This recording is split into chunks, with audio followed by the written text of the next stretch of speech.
Good morning all, welcome to our channel management mantra. I am doctor Barkha Gupta. आज हम start कर रहे हैं यूजीसी नेट प्रिपरेशन।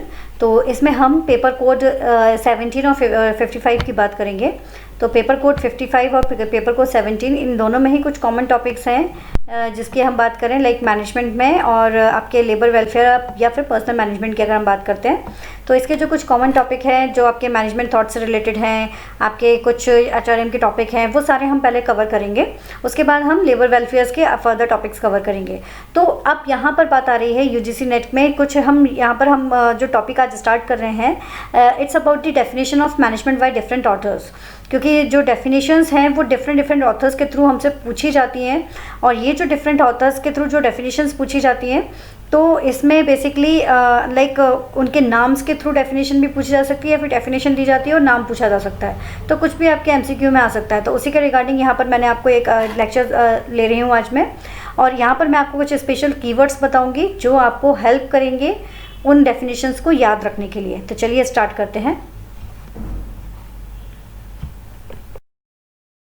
कहना चाहूँगी कि जब आप ये जो चैप्टर्स आप देख रहे हैं, जो हम स्टार्ट कर रहे हैं, तो इन लेक्चर्स को आप ध्यान से देखिएगा, क्योंकि हर एक लेक्चर में आप इसमें मल्टीपल आपके एमसीक्यूज आइडेंटिफाई कर पाएंगे। लाइक मैनेजमेंट की डेफिनेशन हो, वो चाहे वो मैनेजमेंट से जुड़ा हुआ एक बारीक से बारीक कोई पॉइंट क्यों ना हो, हर एक चीज़ आपके पॉइंट ऑफ व्यू से, एग्जाम पॉइंट ऑफ व्यू से इम्पॉर्टेंट है। तो इसलिए ध्यान से देखिएगा, ध्यान से सुनिएगा, तो आपको एग्जाम्स में बेनिफिट हो पाएगा। तो लेट्स स्टार्ट। मैनेजमेंट क्या होता है? तो management is a process of planning, decision making, organising, leading, motivating, controlling the human resource, financial, physical, information resource of an organisation to reach its goals efficiently and effectively. Simple सा फंडा है किसी भी चीज़ को मैनेज करना, ठीक है? आप भी जानते हो, घर में आप हो, अगर आप सिर्फ बैठे हुए हो, आपने ध्यान ही नहीं दिया कि आपको क्या टास्क करना है, क्या नहीं करना है, तो आपका पूरा टाइम जो है वो सिर्फ ऐसे ही बैठे बैठे रहने पर पूरा बर्बाद चला जाएगा। आप उसको यूटिलाइज नहीं कर पाएंगे। वहीं अगर आप एक प्रॉपर मैनेज करके चल रहे हो, अगर आप घर में हैं, बाहर हैं, अगर आपने एक प्रॉपर टाइम टेबल तैयार किया हुआ है for your study, for your task, अगर आप जॉब में हैं तो आपने अपने टास्क के लिए एक प्रॉपर टाइम टेबल अगर तैयार किया हुआ है, तो आपने अपने सारे रिसोर्सेज को लेकर आप अपना टाइम टेबल तैयार करते हो कि आपके पास क्या क्या रिसोर्सेज अवेलेबल हैं। तो उन रिसोर्सेज की बेसिस पर जब आप अपना टाइम टेबल तैयार करते हो तो ऑटोमेटिकली एक बेनिफिट आपको मिल जाता है कि आपको ये पता चल जाता है कि आपके पास क्या क्या रिसोर्सेज हैं। उसके बेसिस पर आप अपना प्लानिंग कर सकते हो, डिसीजन मेकिंग कर सकते हो, उन रिसोर्सेज को आप ऑर्गेनाइज कर सकते हो, लीड कर सकते हो, आप मोटिवेट कर सकते हो खुद को और कंट्रोल कर सकते हो कि कैसे आपको अपने टास्क कंप्लीट करना है। तो ये सारी चीज़ें कंबाइंड फॉर्म में कहलाती है आपका मैनेजमेंट। यही चीज़ आपकी मैनेजमेंट कहलाती है, और नथिंग एल्स, कुछ अलग नहीं है। Management is to manage the things, ठीक है? एक सिंपल सी डेफिनेशन देखें, अगर हम एक सिंपल सा सेंटेंस भी अगर हम देखें तो management is the coordination and administration of task to achieve a goal. किसी गोल्स को अचीव करने के लिए जो टास्क होते हैं, कौन से, कोऑर्डिनेशन वाले और एडमिनिस्ट्रेशन वाले, वो सभी आपके कहलाते हैं मैनेजमेंट। अब एक बात आती है कि क्या मैनेजमेंट जो है वो आर्ट होता है या साइंस होता है या फिर दोनों ही होता है? आप में से कई लोग इस क्वेश्चंस को जानते होंगे, अगर नहीं भी जानते होंगे तो मैं आपको एक बात क्लियर कर दूं, ये बोथ है। ये आर्ट भी होता है और साइंस भी होता है। कैसे, मैं आपको बताती हूँ। हम बात करते हैं पहले, जैसे अगर हम बात करें आर्ट की, आर्ट का मतलब क्या होता है? क्रिएटिविटी। आर्ट का मीन्स क्रिएटिविटी। तो मैनेजमेंट इज़ एन आर्ट। क्यों? आप जानते हो, अगर मैंने आपको कोई प्रोजेक्ट बनाने के लिए दिया हुआ है, मेरे पास 4 स्टूडेंट्स हैं, 4 स्टूडेंट्स को मैंने प्रोजेक्ट बनाने के लिए दिया हुआ है, लेकिन जब वो अपना प्रोजेक्ट तैयार करके आते हैं तो ज़रूरी नहीं है कि सबका एक जैसा हो। सबकी क्रिएटिविटी अलग अलग होती है, सबका काम करने का तरीका अलग अलग होता है। टॉपिक एक ही हो, लेकिन तब भी वो चारों बिल्कुल डिफरेंट मैनर में अपने उस प्रोजेक्ट को कंप्लीट करते हैं। इसलिए इसको कहा गया है आर्ट। इसलिए इसको कहा गया है क्या? Art. Because everyone has their unique creativity. तो वो अपनी उस यूनिक क्रिएटिविटी को यूज़ करके उस टास्क को कंप्लीट करते हैं, इसलिए इसे आर्ट कहते हैं। और वहीं अब इसे साइंस क्यों कहा जाता है? इसे साइंस इसलिए कहा जाता है क्योंकि ऑलरेडी मैनेजमेंट में कुछ प्री डिफाइंड रूल्स चलते हैं, कुछ प्रिंसिपल्स चलते हैं, उन प्रिंसिपल्स को फॉलो किया जाता है, ठीक है। जैसे कि हेनरी फ्योल्स ने जो प्रिंसिपल्स दिए हुए हैं वो आज भी ऑर्गेनाइजेशंस में फॉलो किए जाते हैं। तो वो प्रीवियसली हमारा जो already pre defined rules and regulations and principles चलते आ रहे हैं, इसलिए इसे साइंस कहा गया है। और हमारा जो आर्ट है, क्योंकि हमारे काम करने का तरीका सब कुछ डिफरेंट होता है, इसलिए इसे आर्ट कहा गया है। तो इसलिए management is an art and science both, ठीक है। प्री डिफाइंड रूल्स में इसमें आ जाते हैं और इसमें क्रिएटिविटी भी आ जाएगी। That's why we say they like management is an art and science both. Clear? Now we have different definitions of management.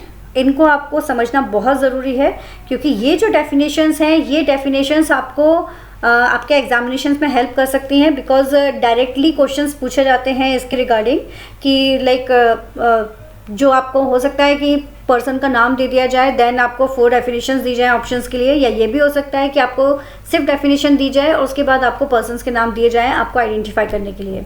तो इसलिए इन सब की डेफिनेशंस आपको पता होना ज़रूरी है। तो first definitions given by the Henry Fayol, ये बहुत कॉमन डेफिनेशन भी है और आई थिंक आप सबको इसके बारे में इंफॉर्मेशन होगी भी।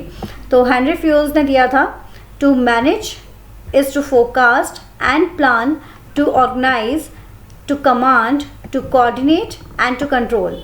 मैनेज करना, फोरकास्ट करना, प्लान करना, ऑर्गेनाइज करना, कमांड करना, कोऑर्डिनेट करना, कंट्रोल करना, that is called the management, nothing else.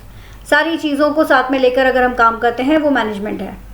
फिर इसके बाद नेक्स्ट डेफिनेशन आपकी दी है फ्रिडमुंड मलिक ने। इन्होंने बताया है transformation of resources into utility.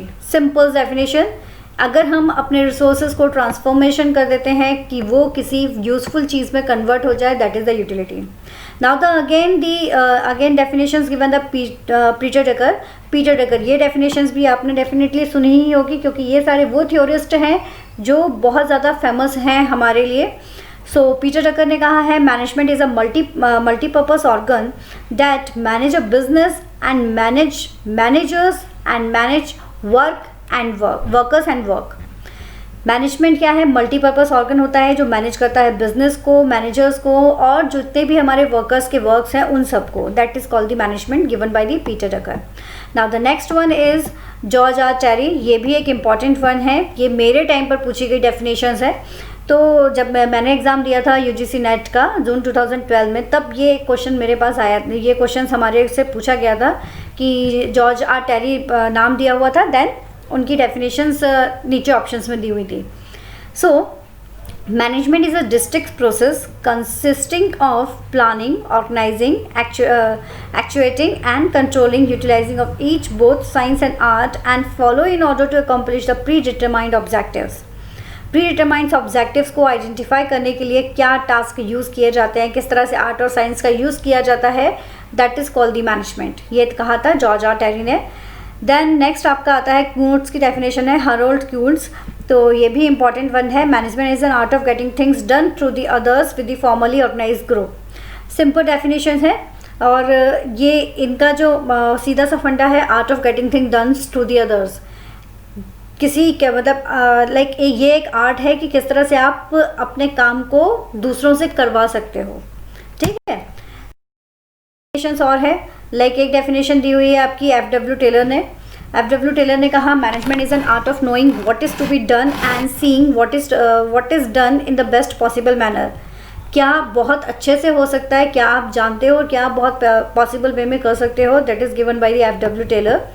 Next है John F. Mee. Management may be defined as an art of securing maximum prosperity with a minimum of effort so as to secure the maximum prosperity and happiness for both employees and give a public the best possible service. एक चीज़ मैं आपको बताना चाहूँगी, अगर आपको लग रहा है कि कैसे आप इतनी सारी डेफिनेशंस तैयार करेंगे, कैसे क्या करेंगे, एक सिंपल सा फंडा है। कुछ डेफिनेशंस जो आप ऑलरेडी जानते ही हो तो आपको उसमें दिक्कत नहीं आएगी, लेकिन अगर कुछ डेफिनेशंस आपको नहीं भी पता है तो उनके कीवर्ड्स याद कर लीजिए, ठीक है। अब जैसे कि एफ.डब्ल्यू. टेलर का तो है कि इन्होंने बेस्ट पॉसिबल मैनर में कुछ बात करने के लिए बात की गई है, तो बेस्ट पॉसिबल मैनर इसका कीवर्ड आ गया, तो आप इसको याद कर लीजिए कि अगर ये चीज़ है तो that means given by the F W. Taylor. उसी तरह से जॉन एफ. मी की अगर हम बात करें तो इन्होंने क्या कहा है, इन्होंने ये बोला है कि यहाँ पर आपका ये जो आपका टास्क है यहाँ पर मैक्सिमम प्रोस्पैरिटी की बात की जा रही है। तो इसका जो maximum prosperity with minimum efforts, तो इनका जो कीवर्ड है maximum prosperity with minimum efforts, ये इनका कीवर्ड है जॉन एफ मी। तो आप इसके थ्रू इस डेफिनेशंस को याद रख सकते हैं, ठीक है। इसी के बाद नेक्स्ट डेफिनेशन आपकी दी है जेन एंड श्नूल्स ने। तो इन्होंने कहा है management is a force which leads, guides and direct the organisations in the accomplish the pre determined objective. तो इन्होंने क्या बताया, मैनेजमेंट को प्री डिटरमाइंड ऑब्जेक्टिव्स के तौर पर बताया है कि आप कैसे अकम्प्लिश कर सकते हैं प्री डिफाइंड ऑब्जेक्टिव्स को। सो इन्होंने आपको क्या बताया हुआ है कि यहाँ पर प्री डिटरमाइंड ऑब्जेक्ट्स की बात की जा रही है। तो यहाँ पर हमारा जो की पॉइंट हो गया वो हो गया प्री डिटरमाइंड ऑब्जेक्ट, ठीक है। नाउ दी कूंट्ज एंड ओडेनल, ये भी बहुत आपकी इम्पॉर्टेंट डेफिनेशंस है, जनरली ये भी पूछी जाती है घुमा फिरा के। तो यहाँ पर लिखा है management is defined as a creations and the maintenance of an internal environment in the enterprise where the individual working together in the groups can perform the efficiently and effectively towards the attaining the group's goals. Group goals को achieve करने के लिए किस तरह से internal environments को maintain किया जा रहा है और किस तरह से इंडिविजुअल्स को टुगेदर वर्क करने के लिए मोटिवेट किया जा रहा है, जिससे उनकी एफिशिएंसी और इफेक्टिविटी को फिर देखा जाता है ग्रुप गोल्स को अचीव करने के लिए। तो इसका जो मेन टारगेट वो क्या आ रहा है, फर्स्ट इसका आप देखोगे, इसमें एक तो आप देख रहे हो, एक तो कहा गया है इंटरनल इन्वायरमेंट। तो इंटरनल इन्वायरमेंट इसका एक की फैक्टर हो गया और दूसरा इसका की फैक्टर हो गया ग्रुप गोल्स। तो जहाँ पर ये दो चीज़ें आई हैं वहाँ पर बात की जा रही है कून्स एंड ओडेनल की, ठीक है। देन नेक्स्ट आपका आ रहा है डल्टन ई मैकफर्लैंड। डल्टन ई मैकफर्लैंड ने बात की है फंडामेंटल इंटीग्रेशंस की। किसकी बात की हुई है, फंडामेंटल इंटीग्रेटिंग की। सो यहाँ पर management is the fundamental integrating and operating mechanism underlying organised efforts. So यहाँ पर जो इम्पॉर्टेंट पॉइंट है वो है फंडामेंटल इंटीग्रेटिंग। तो आप इस तरह से इसको याद कर सकते हैं। आपकी डेफिनेशंस आ रही है पीटरसन एंड प्लोवमैन की। Management may be defined as the process by mean which is purpose and objective of particular human groups are determined, classified and effectuate. तो यहाँ पर अगर आप देखोगे कि मैनेजमेंट को इस तरह से इन्होंने डिफाइन किया है कि जो बताता है कि पर्पस और ऑब्जेक्टिव्स क्या हैं किसी एक पर्टिकुलर ह्यूमन ग्रुप्स के, उनको डिटरमाइन करना, उसको इफेक्चुएट करना।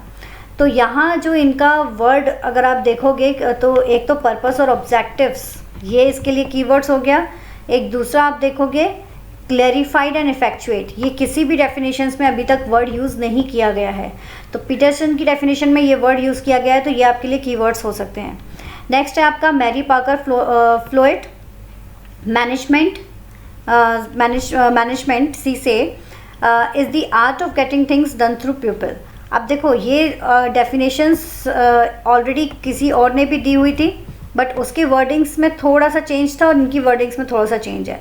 तो यही चीज़ आपको थोड़ा सा ध्यान रखना है कि मैरी पाकर ने जो दी हुई है art of getting things done through people, और वहाँ पर था डन थ्रू अदर्स।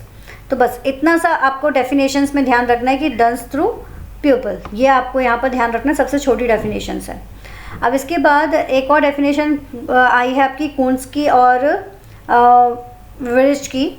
अब जैसे हमने कून्स और टेनियाल की डेफिनेशन तो देखी थी, यहाँ पर कून्स की डेफिनेशन है बट विनरिच के साथ में।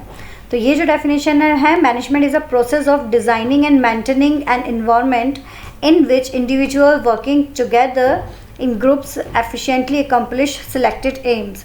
यहाँ आप उसकी डेफिनेशंस में जो इम्पोर्टेंट चीज़ है वो है इन्वायरमेंट। तो बस इन्हीं चीज़ को ध्यान में रखकर आप अपने डेफिनेशंस को की पॉइंट्स बनाकर याद कर सकते हैं। तो ये एक इम्पॉर्टेंट पॉइंट है जो आपको याद रखना है। Okay, that's all for today. I hope you can understand very well what is the definitions of management और उसके थ्रू आप मैनेजमेंट को कैसे समझ सकते हैं। तो कोई डाउट है तो कमेंट सेक्शन में बताइएगा। चैनल अभी तक सब्सक्राइब नहीं किया हुआ है तो प्लीज़ सब्सक्राइब दी चैनल, जिससे आपको नोटिफिकेशंस भी मिल सके, एज वेल एज आप सारे वीडियोस को अच्छे से पढ़कर अपने एग्ज़ाम्स को ईजिली क्रैक भी कर सकें। और अगर कोई डाउट है तो आप मुझे बताइएगा, और अगर आपको वीडियो पसंद आता है तो लाइक और शेयर ज़रूर कीजिएगा, बिकॉज ये मेरे लिए एक मोटिवेशन का काम करेगा। Thank you so much.